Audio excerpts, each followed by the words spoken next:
청와대가 중앙선거관리위원회 조혜주 상임위원회 사표를 반려한 사실이 알려지면서 이른바 중립성 논란이 거세지고 있습니다. 조 의원은 문재인 대선 캠프 특보 출신으로요. 임명 때부터 정치 편향 논란이 좀 있었던 인물입니다. 화면부터 보겠습니다. 이 조혜주 선관위원은 지금 중앙선관위 70년 역사상 선관위 상임위원회 소위 정권의 코드 인사가 임명된 적이 없습니다. 그런데 역사상 유례없는 일을 이 정부가 지금 강행하려고 하는 것입니다.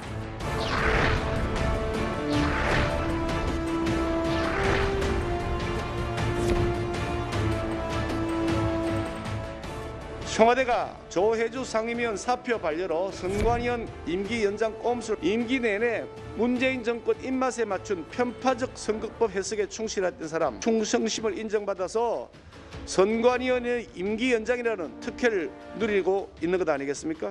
선관위에 3년 더 기생하면서 선관위 신뢰를 얼마나 더 갉아먹을 작정인지 국민의 한 사람으로서 분노하지 않을 수가 없습니다. 임기 말 꼼수 알박기 시도는 지난 5년간 계속되었던 문재인 정권의 불공정, 몰상식에 지친 국민들의 분노에 기름을 부을 뿐입니다.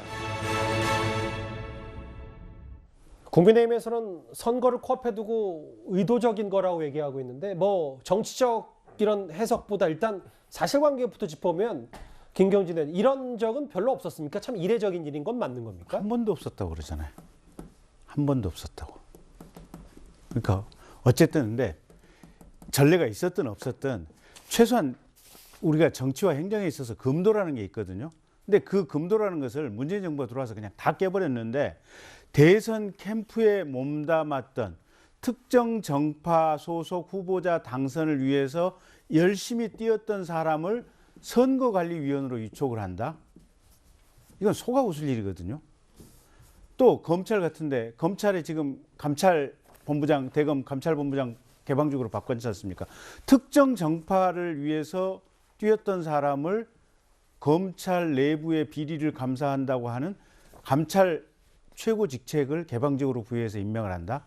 문재인 정부가요, 이게 도대체 해야 될 일, 안 해야 될 일에 대한 가장 기본적인 상식이 없기 때문에 그래서 정권 교체를 해야 된다라고 하는 것이 국민들이 이 정권 교체에 대한 열망이 그렇게 뜨거운 그 이유라고 봅니다. 뭐 뜨겁다는 표현은 또 주관적일 수 있으니까요. 수치는 많이 나옵니다. 어쨌든. 알겠습니다. 예.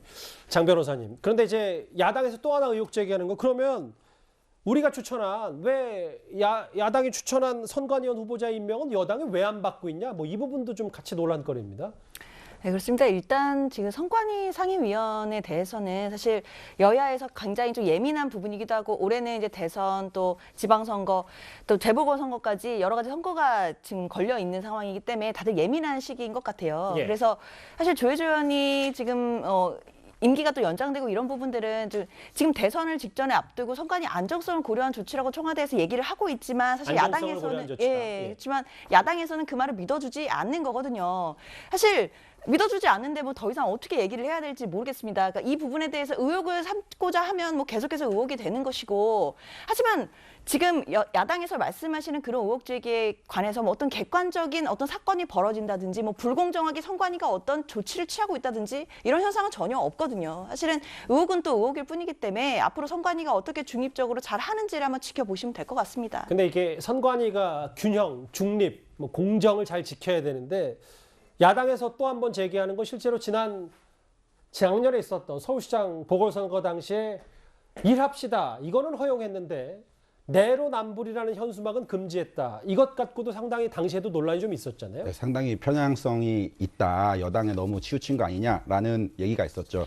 이에 대해서 선관위는 그 자체적으로 TBS가 저 캠페인을 중단하였고 예. 보궐선거보다 한참 이전 작년 4월보다 한참 이전인 재작년 11월에 저 캠페인에 있었으니까 그러니까 뭐 그 문제는 안 된다 이런 취지로 얘기했지만은 누가 보더라도 그 여당의 그 투표를 좀 촉구하는 그런 인상을 준다면은 좀 더 선관위가 강하게 저런 행위는 하면 안 된다, 금지돼야 마땅하다 이런 식의 그 태도를 취하는 게 맞지 않았나 싶습니다. 알겠습니다.